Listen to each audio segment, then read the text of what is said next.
بہرحال مولانا طارق جمیل صاحب بیمار ہیں، اللہ ان کو شفاء کاملہ عطا فرمائے۔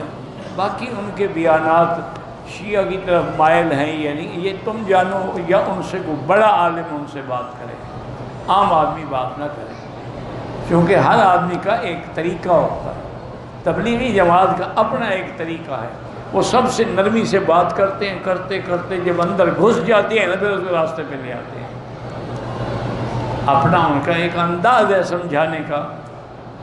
بہرحال وہ ایک عالم دین ہے، یہ کبھی نہیں ہو سکتا کہ نعوذ باللہ وہ اہل سنت کے عقیدے کے خلاف کوئی بات کریں، اگر ہے تو اس سے کسی بڑے بزرگ کو کہو ان کے ساتھ بات کرے۔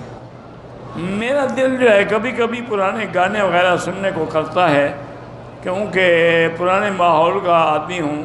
بہرحال گانے سننے سے توبہ کریں، یہ مزامیر الشیاطین ہیں، اور گانا جو ہے یہ زہر ہے، آدمی کو گناہوں میں ڈالتی ہے، اس سے بچنے کی کوشش کرو، اس کے بجائے قرآن سنا کرو۔ من مکہ حبیبی نور سطع